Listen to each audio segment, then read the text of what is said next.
Wimpy here with another build. This is a quality build at 160. Some of you may remember my quality build at 80. This is basically a copy of that build, but with 65 strength, 65 dex, and 50 vigor, and enough stamina to wear the armor that I want. The 50 vigor is a little low, but with talismans, it's effectively 60 vigor, which gives me some more stats to play around with. I can swap to the Faith Talisman if I want to cast a couple of very simple spells, mostly just body buffs, Bestial Vitality, Flame Cleanse Me, that sort of thing. So yeah, 160, 65 Strength and Dex is a lot of damage. I was surprised. I shouldn't have been. Quality builds and quality infusion really shines when you can start to pump those numbers up. But this was my first chance at really trying at anything meta level and beyond. I think the highest level character I had prior to this was 139 for dueling in arena. So I just see out in the last invasion, it's always worth it to have the jar cannon on you because it can knock people down, and it allows you to tamper and pest hosts and summons into aggressing you in a way that you would find favorable. So I can't really speak to it enough. It is probably one of the most useful tools you can have as an invader. As you can see, they forgot about me, but I did not forget about them. And I was able to knock them off the ledge there. This was a fun invasion. I think they might be New Game Plus. 160 to be at this area in New Game anyway, it's pretty low. So I'm assuming they're in New Game Plus. These two are on me. Thankfully, I have the best co-invader and worst co-invader, these gargoyles. One thing that I have added to the build, obviously, and to all my other builds, are the new pots. No sense not using them. They're basically an additional ballista shot that you can kind of free aim. And you can do all sorts of things with them. You can apply status effects, you can launch people in the air. They're pretty useful and not that hard to pick up. So I was kind of just gonna play with the host here, but I was mistaken. The host is actually the mage, but I didn't think that was the case at first because they got very aggro on me. But they made the cardinal mistake of blocking twice in a row after taking a heavy attack, and they were killed. And right now I'm very surprised to see the host vanquish symbol show up. This was a fun little group. These people were pretty innocent. I ended up feeling bad for the host, so I gave him some item find consumables just to help him on his way. I try not to give people runes when it's clear that they're new, because I feel like that kind of upsets the balance of the whole game to maybe power level somebody. So I try to give them other items that they might be able to use. Crafting materials, or in this case, item discovery shells. What are these? They're not the feet, they're like little conches. A tender. Oh, they're part of a horn. Okay, that makes a little bit more sense. They were very thankful.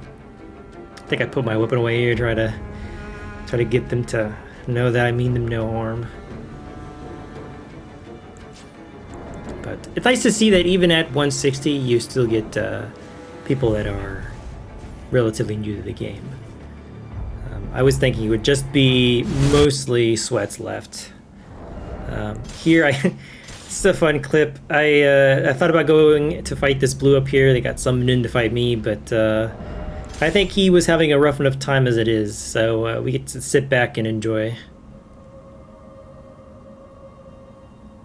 Pro tip, if you're ever in this situation as a blue, or as an invader, or as a summon, or a host, you can use a variety of ashes in order to avoid damage from those chariots. The Raven one, where you jump up in the air, that one's pretty useful. You can also use Storm Stomp, or not Storm Stomp, Stamp Sweep or Stamp Uppercut should have enough poise to avoid them. These hosts and summons were unaware that there's actually damage drop-off. As you can see, they're hitting me with some of their arrows, but it's not doing any damage because they're too far away.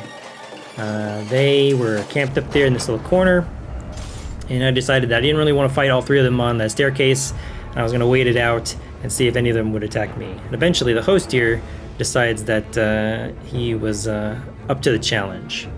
So he's kind of running a fun little thing. He has the Arcane Greatsword, but I don't know if he doesn't have the stats for it, or if he just didn't really invest that much into, I guess, Arcane and Strength, because it really wasn't doing that much damage when he landed it. If you want to do damage with that Ash, you need to kind of build around it. Use like Millicent's and the Rotten Wing Insignia, and among others. So yeah, I get a lot of usage out of these pots. If anything, the pots are a great way to make space. They're also a great way to punish things in the interim that you might not be able to punish with a jar cannon. You might not be able to take the jar cannon out fast enough. For instance, casting healing spells or anything that keeps the user in place and standing still. You can definitely use these large pots in order to punish. I swap over here to Great Stars with Waves of Darkness on it. On a lot of my builds, I'll try to have Waves of Darkness or some sort of mass AoE, big damage Ash or spell, just to try to clear some of these 3v1s and make them 2v1s. 3v1s are almost always, unfair and disadvantaged towards the invader. A 2v1 though, however, I feel like most invaders could probably win a 2v1. So once you get that ball rolling, get a little bit of momentum, it becomes a lot easier to manage. So here, since I have time, I can swap around talismans and weapons, because I know there's a little bit of distance between us, but if I was closer, then yeah, I could use more of the pots. So I'm not really sure what the blue is using, but the host goes in with Flame Spear. I just happen to have more Hyper Armor through Waves of Darkness. And Waves of Darkness hits multiple times. When it's Frost Infused on a large weapon, you have the chance to proc a Frost. And with Great Stars, you also have the chance to proc a Bleed as well. So it's a lot of burst damage, and I think it's a particularly good weapon to have that on. These guys were vicious. They absolutely demolished the Black Knight that was there. So I had to run away and almost got killed there in the doorway from the multi-layered Rings of Light, I believe is the name of the spell. But here I'm showing off the Milady. So the Milady scales, I believe, BB when it's fully leveled up. And it just spits out damage. Especially when buffed, which you can do because it's a pure physical infusion. You can do an upwards of, like, I think with the new greases, like I was doing 700 as my AR. On something that hits multiple times, that's pretty insane. Especially now that they buffed it so it does more poison damage on its R2s, thankfully. It is something that you need to respect. And here in a little bit, you'll see it's also a really good chase down tool. It has a variety of pokes that are pretty useful when you're chasing people down. Kind of like any other thrust weapon. Because it has a R1 thrust component when two-handed. Here, a little point-blank shot with the pot. And I'm getting not Moonrathrill, but his sister, I guess.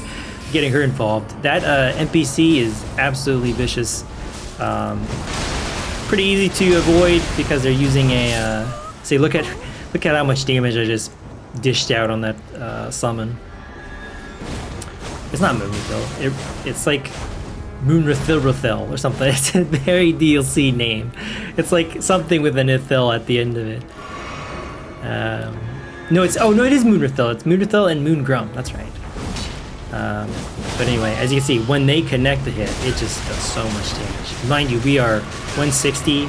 I think I take a peek in my inventory. You can actually see the Skadgetry level of some of them here in a little bit, I think. So they're no slouches either.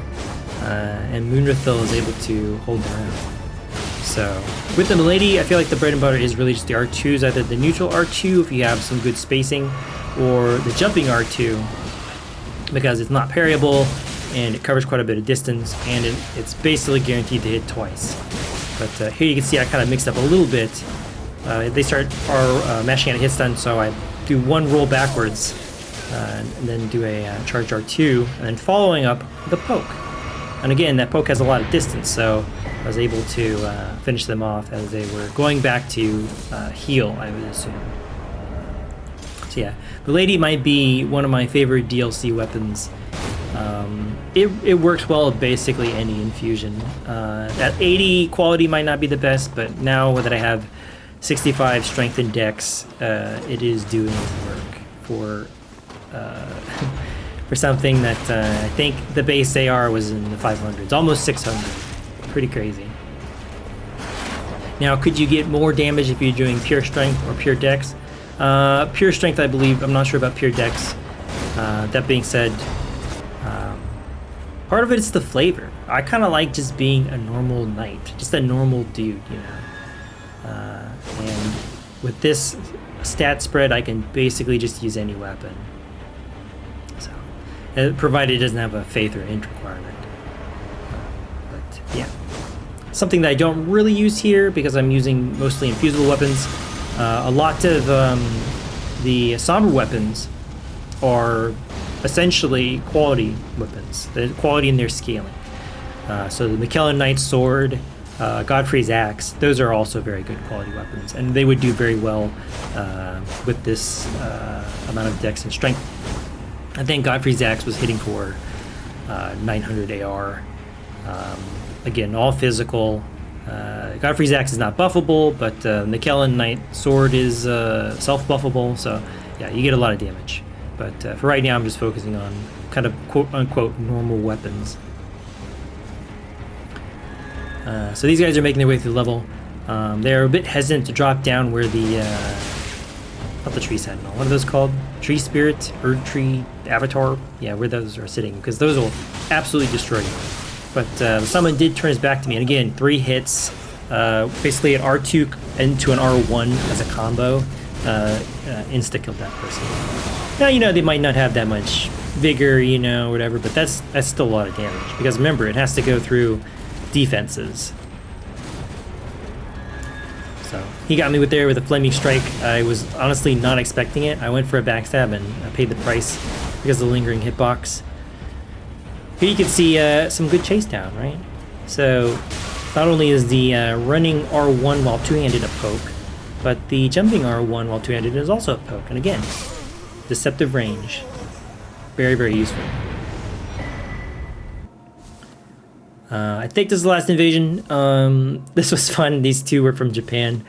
I think they were real hesitant to unload on me because there's a winter lantern off in the distance, and they are very, very notorious in this game. I won't spoil what they do, but they're very scary. As you can see there, 700-ish damage from and running R2. Probably the 2 hits from the R2 from this twin blade. This is the Knight's twin blade. I think I can thank Saint Riot for telling me this, but in one of his streams he mentioned that basically anything that has the word Knight in it would do well on a quality infusion. So yeah, the Knight twin blade, amongst others. But yeah, you can see it does a lot of damage. I thought I had jump iframes on the follow-up to that Ash, but I don't. But that's okay, because again, it didn't do that much damage, and I didn't grab, so that's kind of the important part. I see him swap to a little parry shield, so I swapped to an Uggs, because they are unparryable. Anyway, that's the build. Hope you liked it.